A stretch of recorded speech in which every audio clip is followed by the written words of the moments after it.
Assalamualaikum warahmatullahi wabarakatuh. Sahabat sehat, selamat bertemu lagi dengan Rumah Akreditasi. Rumah Akreditasi adalah rumah tempat kita belajar, bertanya, dan berdiskusi masalah akreditasi.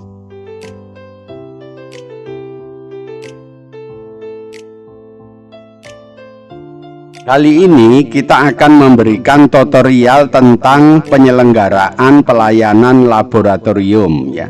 Ini merupakan kriteria 3.9. Tutorial ini akan dipandu oleh Dr. Yanto, Surveyor FKTP.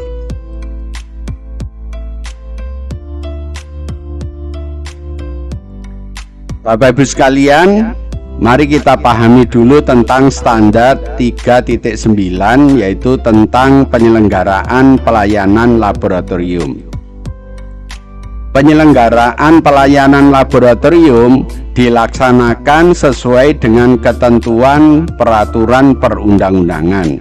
Jadi dalam melaksanakan pelayanan laboratorium, kita harus berpedoman pada peraturan perundang-undangan. Pelayanan laboratorium dilaksanakan sesuai dengan kebijakan dan prosedur yang ditetapkan. Jadi masing-masing Fasiankes, baik puskesmas atau klinik ya, dalam pelayanan laboratorium harus sesuai dengan kebijakan, dengan SK, surat keputusan, atau dengan prosedur SOP yang telah ditetapkan.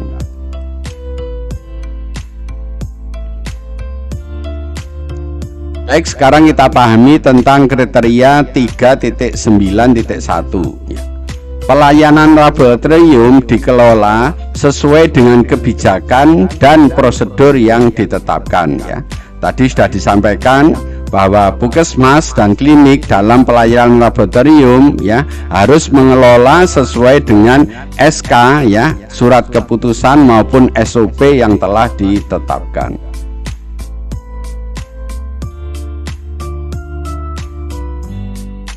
Baik, sekarang kita pahami tentang pokok pikirannya ya. Yang pertama, puskesmas menetapkan jenis pelayanan laboratorium yang tersedia di puskesmas.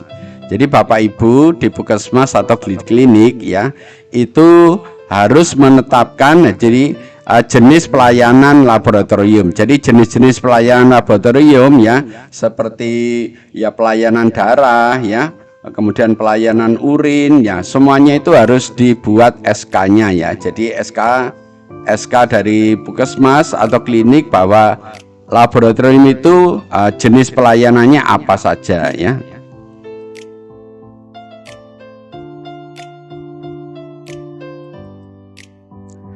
Agar pelaksanaan pelayanan laboratorium dapat memberikan hasil pemeriksaan yang tepat ya, perlu ditetapkan kebijakan dan prosedur pelayanan laboratorium. Jadi tadi sudah disampaikan berkali-kali, dalam pelayanan laboratorium itu harus dikelola sesuai dengan kebijakan dan prosedur ya, sesuai dengan SK dan SOP pelayanan laboratorium ya.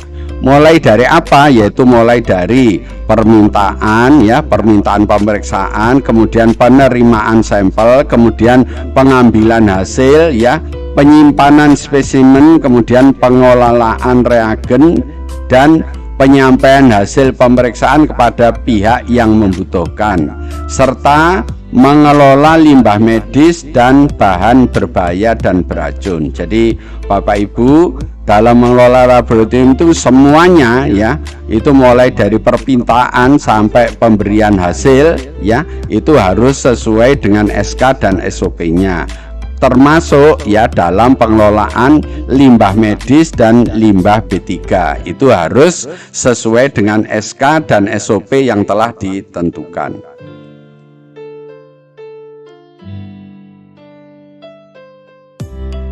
Kita lihat ya pokok pikiran berikutnya. Pemeriksaan berisiko tinggi adalah pemeriksaan terhadap spesimen yang berisiko infeksi pada petugas. Misalnya spesimen sputum dengan kecurigaan TB atau darah dengan kecurigaan hepatitis B atau HIV. Jadi Bapak Ibu sekalian, jika spesimen ya dari pasien itu berisiko tinggi ya, itu harus hati-hati ya. Apa aja yang termasuk spesimen berisiko tinggi, yaitu spesimen dari seputum ya penderita yang dicurigai ya TB positif, atau darah dari penderita yang menderita hepatitis B atau HIV. Jadi Bapak Ibu, kalau memeriksa spesimen yang berisiko tinggi harus hati-hati ya, harus sesuai dengan SOP-nya agar tidak terjadi penularan kepada petugas.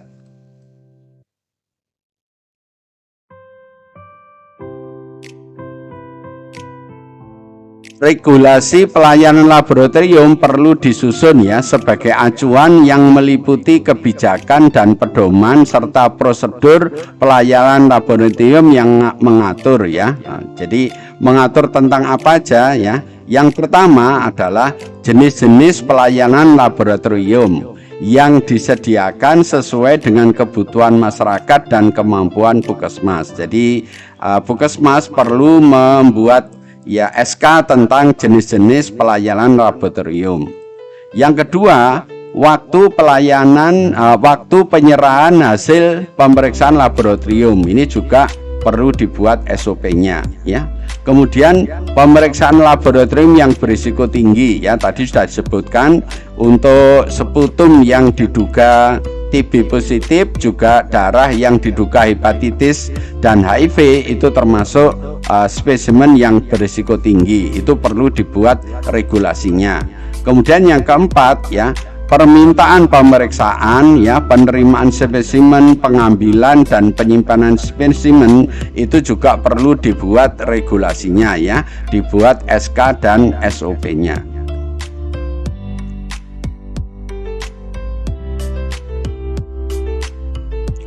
Berikutnya yang kelima, pelayanan pemeriksaan di luar jam kerja pada Puskesmas rawat inap atau Puskesmas yang menyediakan pelayanan di luar jam kerja juga perlu dibuat regulasinya. Kemudian pemeriksaan laboratorium ya, itu juga perlu ya, masing-masing pemeriksaan perlu dibuat SOP-nya ya. Kemudian kesehatan dan keselamatan kerja dalam pelayanan laboratorium juga perlu dibuat regulasi. Kemudian penggunaan alat pelindung diri jadi APD itu juga perlu dibuat SOP-nya, serta pengelolaan reagen juga perlu dibuat SOP-nya.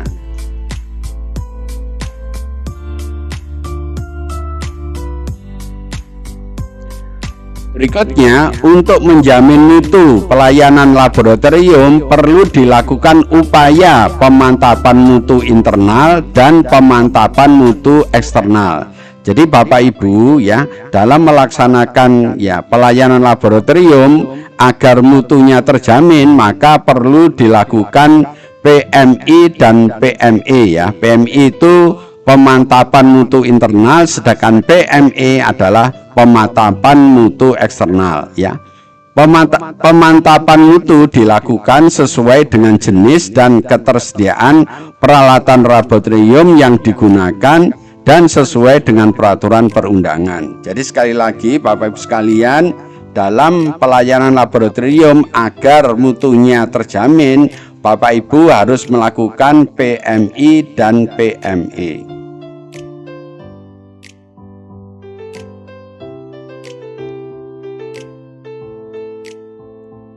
Puskesmas wajib mengikuti pemantapan mutu eksternal PME secara periodik yang diselenggarakan oleh institusi yang ditetapkan oleh pemerintah. Jadi Bapak Ibu ya, di Puskesmas ya atau di klinik itu wajib mengikuti pemantapan mutu eksternal ya.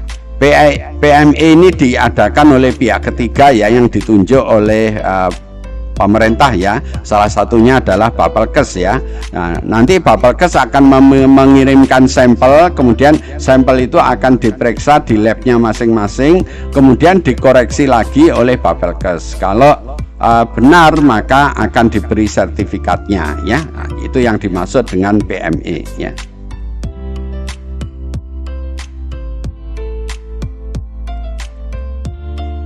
Jika pemeriksaan laboratorium tidak dapat dilakukan oleh puskesmas karena keterbatasan kemampuan, dapat dilakukan rujukan pemeriksaan laboratorium dengan prosedur yang jelas. Jadi memang puskesmas atau klinik itu kan mempunyai keterbatasan. Makanya jika ada permintaan pemeriksaan yang tidak dapat dilakukan, maka puskesmas atau klinik dapat melakukan rujukan pemeriksaan laboratorium, ya, dimana sebelumnya antara puskesmas dengan laboratorium yang rujukan itu perlu membuat MOU dahulu, sehingga nanti kalau kita mendapatkan pemeriksaan yang tidak bisa dilakukan di puskesmas, bisa dilakukan rujukan pemeriksaan laboratorium.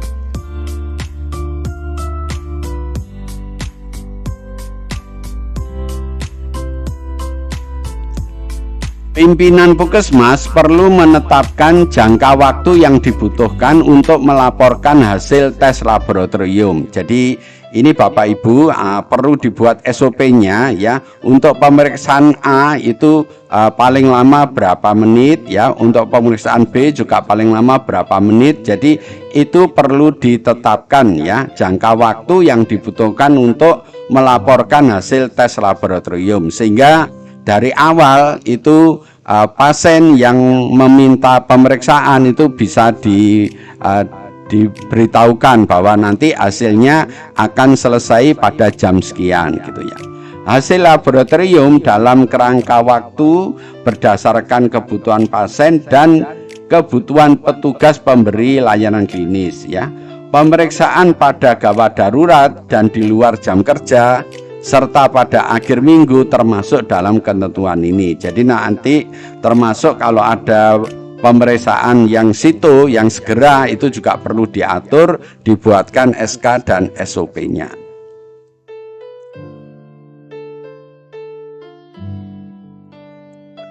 Kita lihat pokok pikiran berikutnya, ya. Reagensia dan bahan-bahan lain yang selalu harus ada untuk pelayanan laboratorium bagi pasien harus diidentifikasi dan ditetapkan. Jadi Bapak Ibu yang ada di puskesmas dan klinik perlu mengidentifikasi, ya, reagen yang dipunyai itu apa aja dan itu di SK-kan. Jadi reagensia itu perlu diidentifikasi dan ditetapkan, perlu dibuat SK-nya. Evaluasi secara periodik dilakukan terhadap ketersediaan dan penyimpanan semua reagensia untuk memastikan akurasi dan presisi hasil pemeriksaan. Jadi klinik dan puskesmas secara periodik, ya, harus melakukan evaluasi, ya, tentang ketersediaan dan penyimpanan reagensia, sehingga reagensia itu bisa dipastikan selalu ada agar pemeriksaannya itu bisa akurat dan presisi.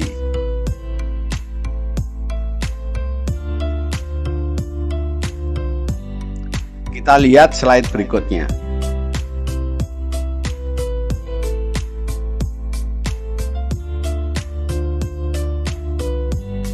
Kebijakan dan prosedur yang ditetapkan untuk memastikan pemberian label yang lengkap dan akurat, ya, untuk reagensia dan larutan yang digunakan merujuk pada ketentuan peraturan perundangan. Jadi Bapak Ibu sekalian, semua reagensia, ya, itu harus dikasih label, ya, label yang lengkap dan akurat, ya, supaya tidak ada keliruan dalam pengambilan reagen. Soalnya kalau sampai reagen itu keliru diambil, maka pemeriksaannya juga akan keliru dan itu nanti akan merugikan bagi pasien, ya. Sesuai dengan peralatan dan prosedur yang dilaksanakan di laboratorium, perlu ditetapkan rentang nilai normal dan rentang nilai rujukan untuk setiap pemeriksaan yang dilaksanakan. Jadi di puskesmas dan klinik perlu menetapkan, ya, membuat surat keputusan rentang nilai normalnya. Jadi pemeriksaan trombosit itu normalnya berapa, leukosit berapa, ya. Jadi semua pemeriksaan itu harus mempunyai nilai normalnya. Juga rentang nilai rujukan. Kapan jika hasil pemeriksaan itu nilainya sekian, berarti itu harus dilakukan rujukan. Itu yang dimaksud dengan pokok pikiran yang nomor 12.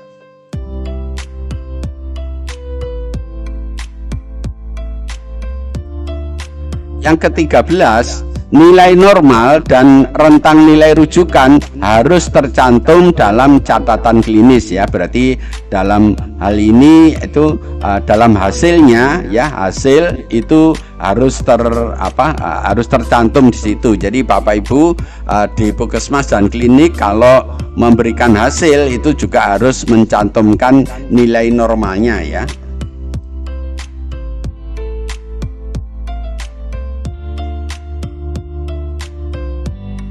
Jika pemeriksaan dilaksanakan oleh laboratorium luar ya, laporan hasil pemeriksaan harus dilengkapi dengan rentang nilai. Jadi walaupun Bapak Ibu melakukan rujukan ya, hasil yang disampaikan oleh laboratorium dari luar itu juga perlu dilengkapi dengan rentang nilai ya.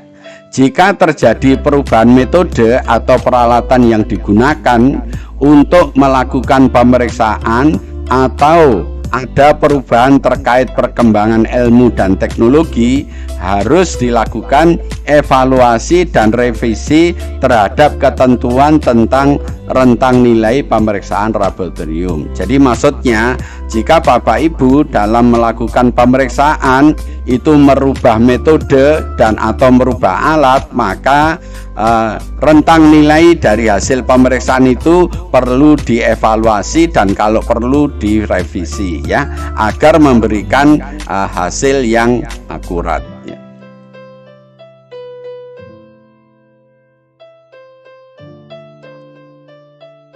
Ada prosedur rujukan spesimen dan pasien jika pemeriksaan laboratorium tidak dapat dilakukan di puskesmas. Jadi jika di puskesmas atau klinik ya tidak mampu melakukan pemeriksaan, maka pemeriksaan itu perlu dirujuk. Nah, untuk itu perlu dibuat SOP ya, SOP tentang rujukan spesimen dan rujukan pasien ya, agar pasien itu mendapatkan pemeriksaan yang sesuai.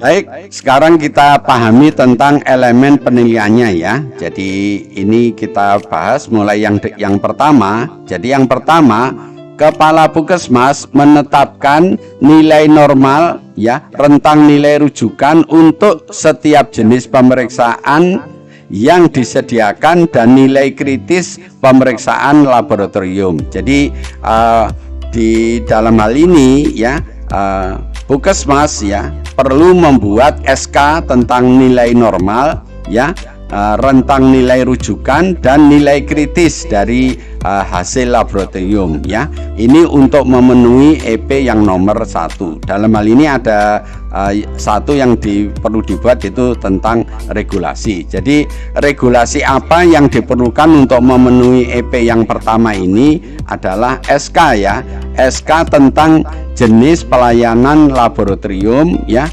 kemudian SK tentang nilai normal ya, kemudian SK tentang nilai kritis laboratorium ya, kemudian SOP yang terkait pelayanan laboratorium dan pengelolaan limbah. Jadi untuk memenuhi EP nomor 1 ini banyak yang harus disediakan ya.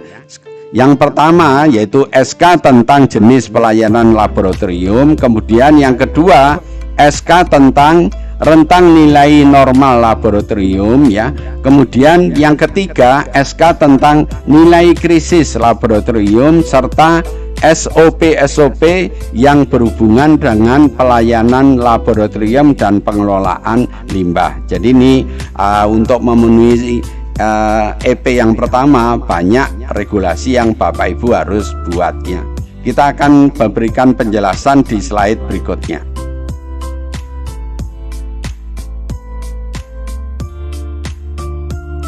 Bapak Ibu, jika kesulitan pembuatan SK ya, Bapak Ibu perlu menonton ya video yang telah kami sediakan di channel Rumah Akreditasi yang berjudul SK ya, atau surat keputusan. Jadi Bapak Ibu nanti di channel Rumah Akreditasi silahkan melihat ya, mencari dulu ya video yang berjudul SK. Di sini sudah kami jelaskan langkah demi langkah caranya membuat SK yang sesuai dengan pedoman. Jadi silahkan ditonton video ini ya.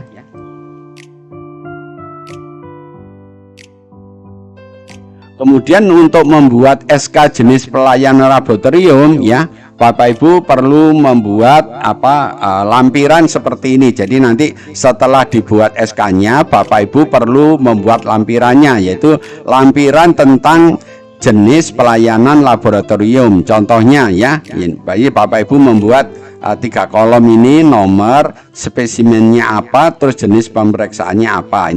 Ini contoh aja, misalnya nomor 1 spesimennya darah, nanti jenis pemeriksaannya pemeriksaan eritrosit, pemeriksaan hemoglobin, pemeriksaan hematokrit, pemeriksaan laju endap darah atau LED, pemeriksaan leukosit, dan pemeriksaan trombosit ya.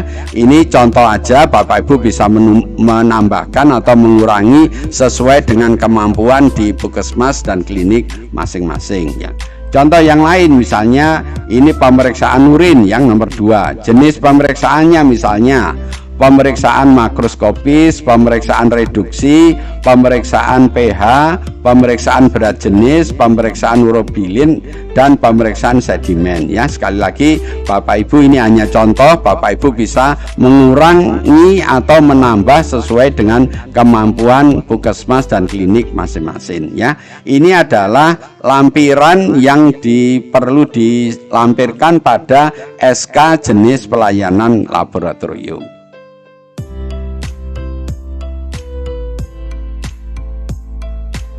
Kemudian untuk rentang nilai normal hasil laboratorium, Bapak Ibu juga perlu membuat tabel ya, seperti ini. Nanti tabel ini dilampirkan ya, dilampirkan di SK-nya ya. Jadi ini ada 4 kolom, nomor, kemudian ini jenis pemeriksaannya, kemudian ini nilai normalnya, kemudian ini satuannya ya. Jadi misalnya contoh hemoglobin ya, nilai normalnya 12 sampai 15, satuannya gram per desiliter ya. Leukosit ya, nilai normalnya 4.500 sampai 11.000 ya, satuannya mikroliter ya. Kemudian trombosit itu 150.000 ya sampai 350.000, satuannya mikroliter. Kemudian glukosa ya, itu nilai normalnya 70 sampai 130 ya, satuannya miligram per desiliter. Kemudian kolesterol ya, itu nilai normalnya kurang dari 200, satuannya miligram per desiliter. Sedangkan asam urat ya 2,5 sampai 7,5, satuannya miligram per desiliter. Nanti Bapak Ibu bisa menambah atau mengurangi sesuai dengan kemampuan puskesmas dan kliniknya. Jadi begini Bapak Ibu cara membuat rentang nilai normal untuk hasil laboratorium ya. Bapak Ibu bisa kembangkan dengan contoh seperti ini.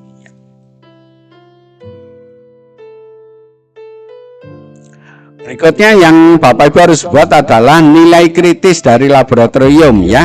Ini Bapak Ibu juga membuat tabel seperti ini yang nanti perlu dilampirkan di SK-nya ya.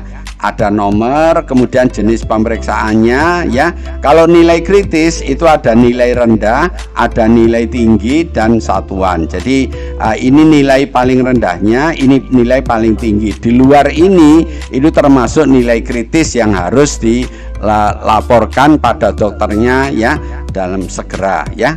Nah, jadi Bapak Ibu nanti dalam membuat rentang nilai kritis ya, membuat tabel seperti ini ya. Jadi kita beri contoh, misalnya nomor 1 pemeriksaan hemoglobin, nilai rendahnya adalah kurang dari 7, nilai tingginya adalah lebih dari 20, satuannya gram per desiliter.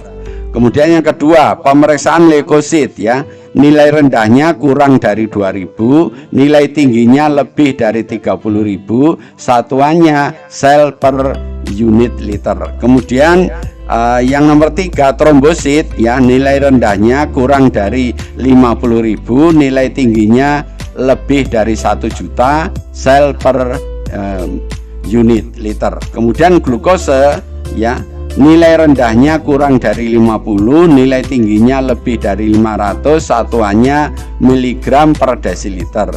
Kolesterol ya, nilai rendahnya kurang dari 100, nilai tingginya lebih dari 750, satuannya miligram per desiliter. Kemudian asam urat ya, nilai rendahnya kurang dari 1,5, nilai tingginya lebih dari 20 ya, nanti satuannya miligram per desiliter. Bapak Ibu, ini contoh ya, contoh tentang nilai kritis ya.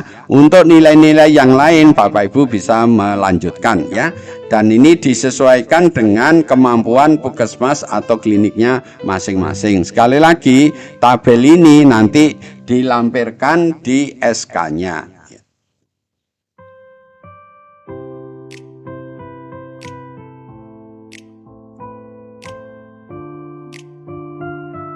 Kita lihat slide berikutnya.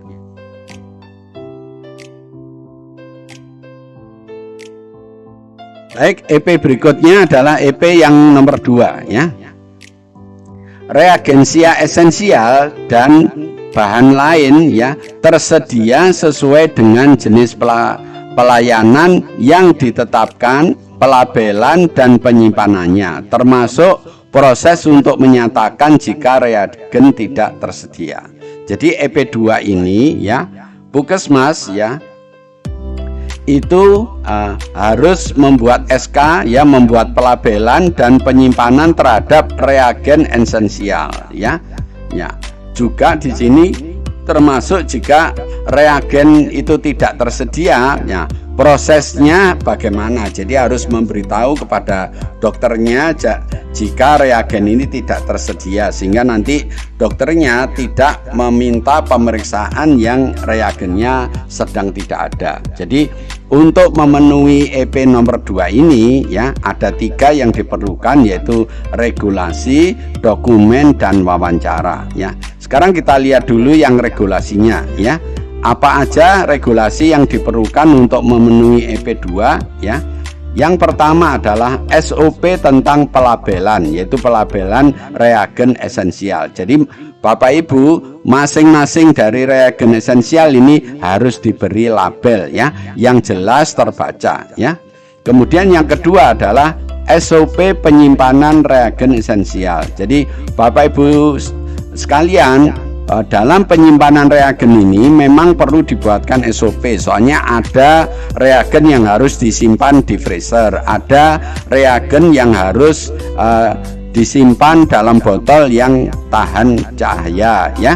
Nah, karena semuanya itu harus diatur, kalau tidak diatur nanti reagennya bisa rusak.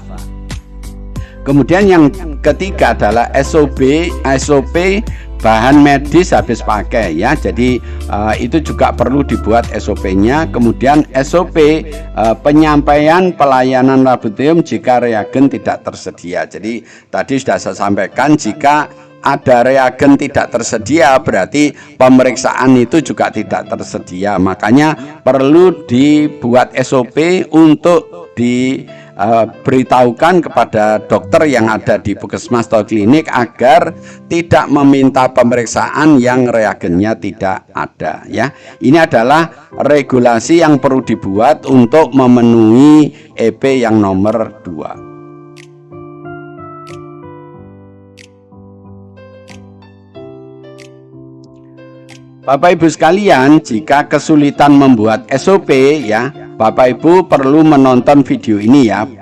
Video di channel Rumah Akreditasi, nanti cari judulnya SOP ya, Standar Operasional Prosedur ya.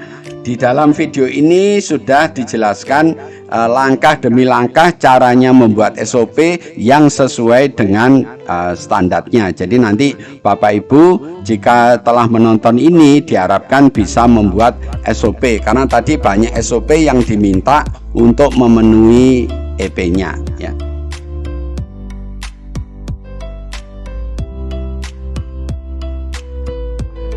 Berikutnya kita lihat dokumennya ya. Dokumen apa yang diperlukan ya untuk memenuhi EP yang nomor 2 ya. Yang pertama ya, Bapak Ibu harus membuat material safety datasheet ya, MSDS tiap-tiap reagen. Jadi masing-masing reagen itu harus dilengkapi dengan MSDS. Nanti kalau Bapak Ibu kesulitan membuat MSDS ya, kita telah membuatkan videonya, nanti kita lihat di slide berikutnya ya. Kemudian Bapak Ibu juga harus membuat bukti ya, bukti penyimpanan dan pelabelan reagensia. Jadi nanti reagen yang telah diberi label ya dan disimpan sesuai dengan SOP-nya nanti bisa difoto untuk ditunjukkan pada surveyornya bahwa itu telah dilakukan ya. Kemudian bukti perhitungan kebutuhan reagensia ya, termasuk buffer stock ya. Jadi Bapak Ibu perlu menghitung kebutuhan reagensianya ya, termasuk buffer stocknya ya. Nanti bukti perhitungannya itu ditunjukkan pada surveyornya. Juga bukti pemesanan reagensia. Jadi kalau Bapak Ibu memesan reagen ya, itu kan ada formatnya, format pemesanan. Nah, format pemesanan itu di copy nanti untuk ditunjukkan pada surveyornya untuk bukti pemesanan reagensia. Juga checklist monep tentang ketersediaan reagensia. Bapak Ibu secara periodik itu diharapkan untuk melakukan monef apakah reagensia itu selalu tersedia. Nah, monepnya atau checklist ini juga perlu ditunjukkan kepada surveyornya.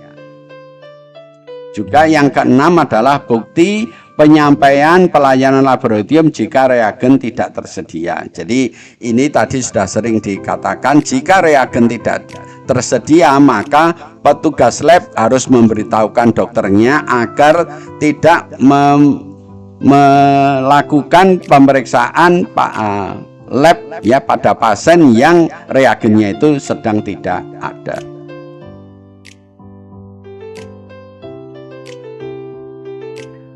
Bapak Ibu ya, jika kesulitan membuat MSDS ya, sekali lagi Bapak Ibu tolong melihat video yang telah kami sediakan ya di channel Rumah Akreditasi ya. Nanti cari judul tentang MSDS ya, Material Safety Datasheet ya. Di video ini sudah kami jelaskan langkah demi langkah cara membuatnya MSDS.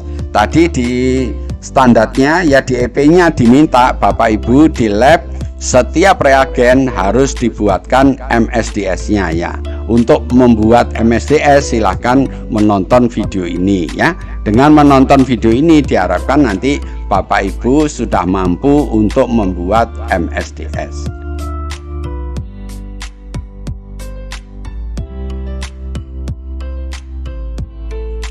Berikutnya ya, yang ketiga adalah wawancara ya. Untuk memenuhi EP yang kedua ini juga dilakukan wawancara ya.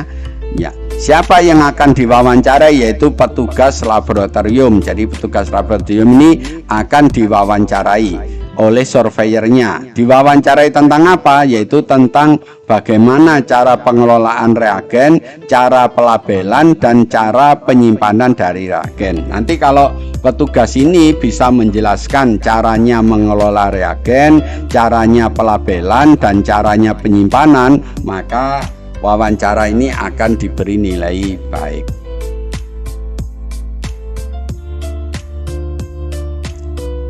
Baik, kita lihat ya EP berikutnya, yaitu EP ketiga, penyelenggaraan pelayanan laboratorium ya, yang meliputi ya nomor 1 sampai nomor 9 ya. Ini ada di standar ya, nanti Bapak Ibu bisa melihat di standarnya ya. Dilaksanakan sesuai dengan kebijakan dan prosedur yang ditetapkan. Jadi ini dalam menyelenggarakan pelayanan laboratorium itu harus sesuai dengan SK dan prosedur yang ditetapkan ya. Ada 4 yang diminta untuk memenuhi EP yang nomor 3, yaitu regulasi, dokumen, observasi, dan wawancara. Sekarang kita lihat regulasinya ya. Regulasi apa yang diminta untuk memenuhi EP nomor 3 ini ya. Yang pertama, Bapak Ibu harus membuat SOP jika terjadi tumpahan reagen ya. Jadi nanti kalau ada tumpahan reagen ya, maka tumpahan reagen itu harus dibersihkan dengan spill kit ya. Nanti Bapak Ibu bisa melihat video tentang spill kitnya, dan Bapak Ibu nanti juga perlu membuat SOP-nya jika terjadi tumpahan reagen.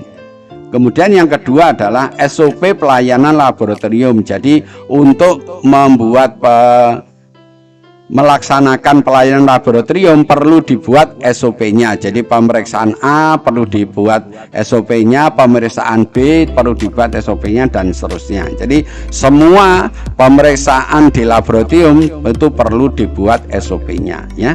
Ini adalah dua SOP yang diperlukan untuk memenuhi EP yang nomor 3.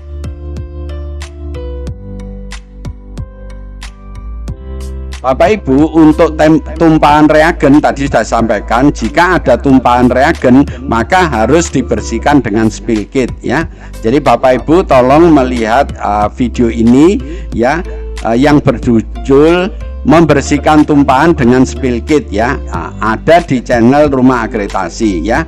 Di video ini sudah dijelaskan langkah demi langkah ya, cara membersihkan tumpahan reagen. Makanya Bapak Ibu nanti diharapkan setelah menonton video ini Bapak Ibu bisa membersihkan ya tumpahan reagen itu sesuai dengan SOP-nya ya.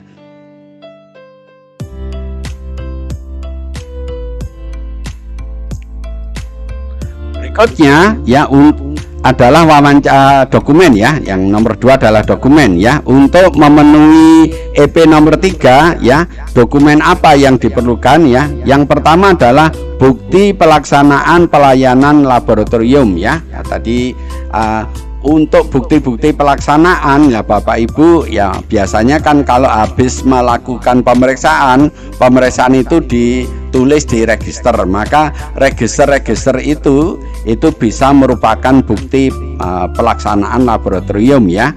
Jadi sekali lagi Bapak Ibu kalau melaksanakan pemeriksaan hasilnya harus dicatat. Nah, pencatatannya itu di dalam register pemeriksaan. Lah, register itu nanti bisa ditunjukkan sebagai bukti pelaksanaan pelayanan laboratorium.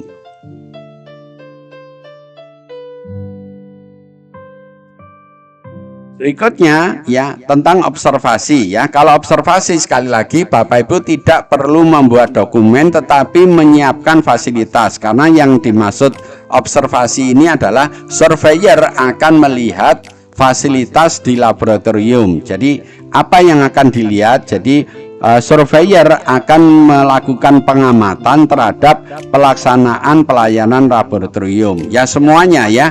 Ya contohnya misalnya nanti kalau masuk di laboratorium ya, apakah reagennya sudah diberi label ya, apakah setiap pemeriksaan sudah dibuat SOP ya, apakah kalau terjadi tumpahan sudah ada SOP-nya, sudah mempunyai spill kit dan sebagainya. Jadi itu adalah observasi yang dilakukan surveyor terhadap pelaksanaan pelayanan laboratorium.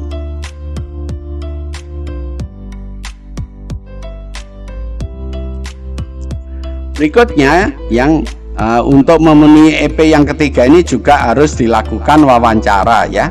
Siapa yang diwawancarai? Yaitu petugas laboratorium. Akan diwawancarai tentang apa? Yaitu tentang pelaksanaan pelayanan laboratorium ya. Jadi nanti petugasnya akan ditanyai oleh surveyor ya, bagaimana caranya memberi label, bagaimana caranya melakukan pemeriksaan, bagaimana caranya jika ada tumpahan ya. Jika nanti petugasnya bisa menjelaskan dengan baik, maka pada EP wawancara ini akan diberi nilai yang baik.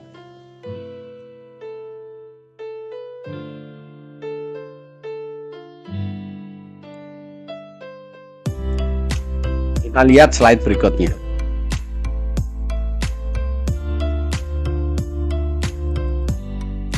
Berikutnya EP yang nomor 4 ya.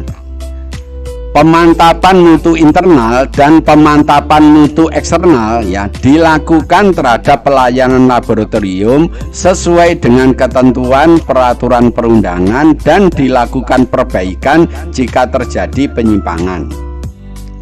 Ya, tadi sudah disebutkan bahwa untuk menjamin mutu maka laboratorium harus melakukan PMI ya, pemantapan mutu internal, dan PME, pemantapan mutu eksternal. Nah, jadi nanti hasilnya bisa sesuai, bisa tidak sesuai ya. Jika tidak sesuai artinya ada sesuatu yang kurang benar dalam melaksanakan pemeriksaan laboratorium, perlu dilakukan perbaikan. Jadi untuk melakukan perbaikan caranya ya, kalau ada hasil yang tidak sesuai perlu dianalisa ya. Dianalisa artinya dicari penyebabnya. Kalau penyebabnya sudah ketemu kemudian dibuat RTL-nya. Jadi begitu nanti Bapak Ibu jika mau melakukan perbaikan ya.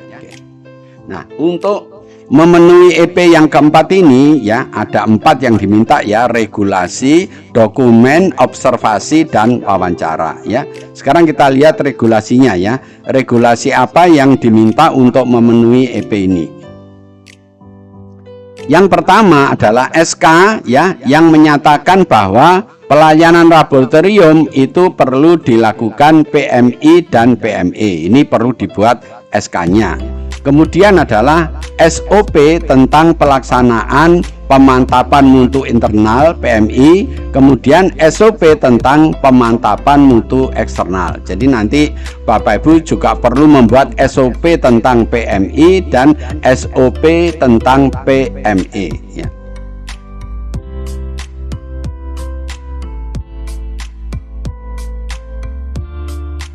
Berikutnya untuk memenuhi EP yang nomor 4 adalah dokumen ya. Dokumen apa yang harus disiapkan untuk memenuhi EP yang keempat ini? Yaitu yang pertama adalah bukti pelaksanaan PMI dan PME ya. Jadi Bapak Ibu kalau melakukan PMI itu kan melakukan QC ya. QC yang Bapak Ibu lakukan itu merupakan bukti dari PMI dan juga PME ya, pemantapan mutu eksternal, ini dilakukan oleh pihak ketiga ya, BLK ya. Makanya hasil yang diberikan oleh BLK itu ditunjukkan itu pada surveyor sebagai bukti telah dilaksanakan PMI dan PME ya. Kemudian yang kedua adalah bukti pelaksanaan perbaikan jika terjadi penyimpangan ya. Tadi sudah saya sampaikan, jika ada penyimpangan artinya hasil PMI dan PMI-nya itu tidak sesuai atau ada yang salah, maka perlu dibuat perbaikan. Bagaimana caranya? Yaitu dicari penyebabnya, yaitu kemudian setelah ketemu penyebabnya dibuat rencana tindak lanjut. Itu semuanya disebut analisis. Jadi nanti Bapak Ibu untuk bukti pelaksanaan perbaikan ini bisa menunjukkan bukti analisisnya ya, yang terdiri 3 kolom ya, tentang masalahnya, kemudian mencari penyebabnya, kemudian rencana tindak lanjut. Untuk mencari penyebabnya bisa menggunakan fishbone diagram.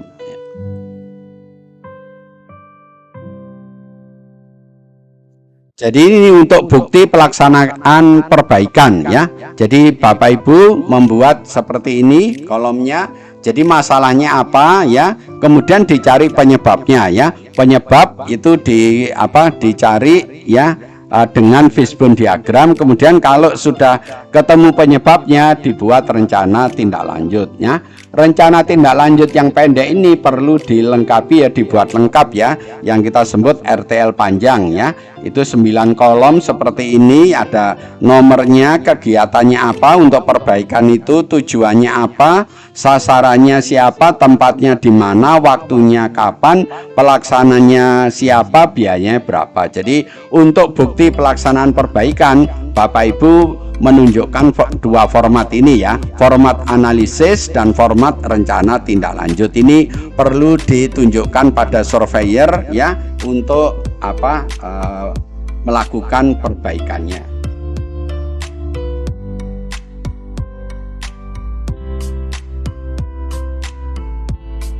Berikutnya ya, untuk memenuhi EP yang keempat ya juga perlu dilakukan observasi ya.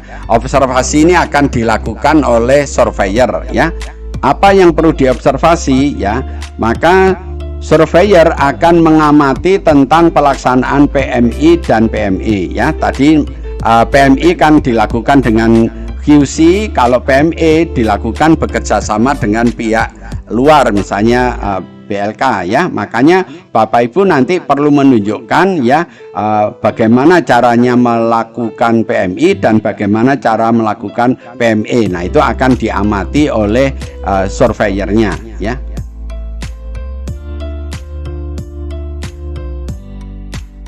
Berikutnya, untuk memenuhi EP yang keempat juga dilakukan wawancara ya. Siapa yang akan diwawancarai? Yaitu petugas laboratorium.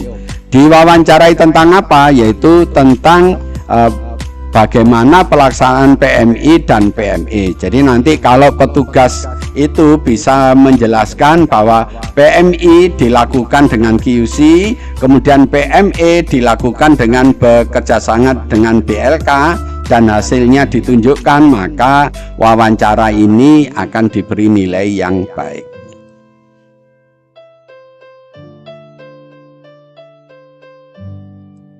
Baik, kita lihat EP yang nomor 5 ya.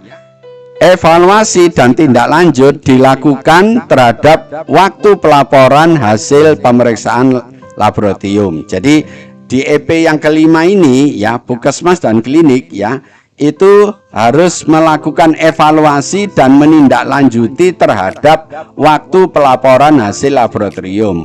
Tadi di awal sudah kita sebutkan bahwa waktu pelaporan hasil laboratorium itu perlu di SK-kan. Jadi untuk pemeriksaan A itu waktunya berapa menit, pemeriksaan B berapa menit. Nah, itu perlu dievaluasi ya. Telah dilakukan dengan tepat atau tidak. Nah, kalau ada pemeriksaan yang dilakukan tidak tepat, maka perlu dievaluasi ya. Dievaluasi itu dicari penyebabnya, kemudian dilakukan tindak lanjut. Ini adalah maksud dari EP yang nomor 5. Nah, untuk memenuhi EP yang nomor 5 ini ya, diperlukan dua ya, dokumen dan wawancara. Sekarang kita lihat dokumennya ya. Dokumen apa saja yang diperlukan untuk memenuhi EP yang nomor 5. Jadi yang pertama adalah bukti hasil evaluasi ya. Jadi evaluasi sekali lagi itu membandingkan antara waktu yang sesuai dengan standar dan waktu yang kenyataan. Kalau itu ada penyimpangan dari dilanjutkan dengan analisis dan kemudian dilanjutkan dengan RTL ya. Bukti ini nanti Bapak Ibu perlu tunjukkan pada surveyornya. Kemudian yang kedua adalah bukti hasil tindak lanjut ya. RTL yang dihasilkan dari analisis ini jika dikerjakan itu namanya tindak lanjut. Jadi nanti ini sesuatu yang berbeda ya. Yang ini membuat RTL-nya, kalau ini mengerjakan RTL-nya.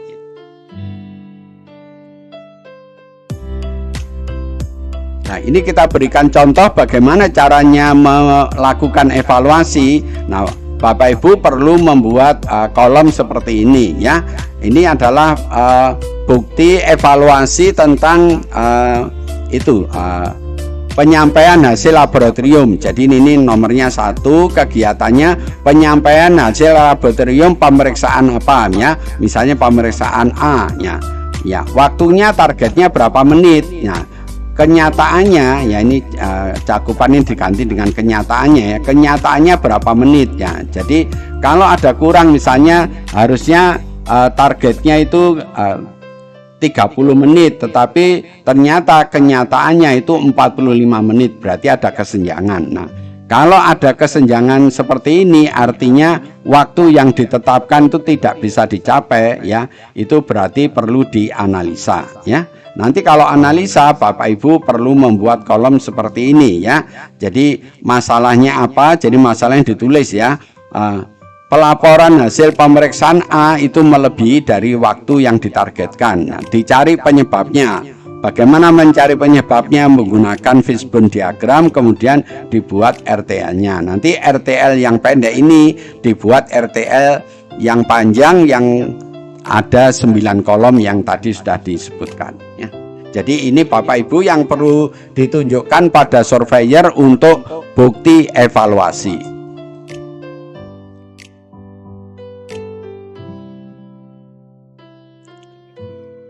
Berikutnya yang nomor 5 ya.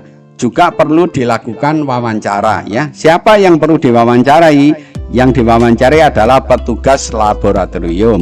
Diwawancarai tentang apa? Yaitu tentang pelaksanaan evaluasi dan tindak lanjut. Jadi nanti petugas laboratorium harus menjelaskan kalau ada pelaporan hasil laboratorium yang tidak sesuai, yang maksudnya tidak sesuai itu melebihi dari waktu yang ditargetkan, maka harus dilakukan evaluasi, yaitu dilakukan analisis, setelah itu dicari penyebabnya, kemudian dibuat RTL, dan RTL-nya kemudian dikerjakan, itu namanya menindaklanjuti. Nanti kalau petugasnya bisa menjelaskan itu dengan baik, maka wawancara ini akan diberi nilai yang bagus. Terima kasih telah menonton video ini. Jika video ini Bapak Ibu anggap baik, tolong kami diberi like ya. Dan Bapak Ibu jangan lupa untuk subscribe ya, agar Bapak Ibu tidak ketinggalan kalau kami upload video-video yang baru. Kalau ada sesuatu yang kurang jelas, tolong Bapak Ibu menulis di komen YouTube channel Rumah Akreditasi. Atau kalau Bapak Ibu pengen dibuatkan materi sesuai yang diharapkan, tolong menulis di komen YouTube channel Rumah Akreditasi. Kemudian yang terakhir, bantu kami share video ini kepada teman, sahabat ya, atau sejawat yang lain, agar teman dan sejawat yang lain ikut mendapatkan manfaat dari video ini. Lebih kurangnya saya mohon maaf. Mari kita akhiri tutorial kali ini dengan membaca hamdalah. Alhamdulillahirobbil alamin. Wassalamualaikum warahmatullahi wabarakatuh.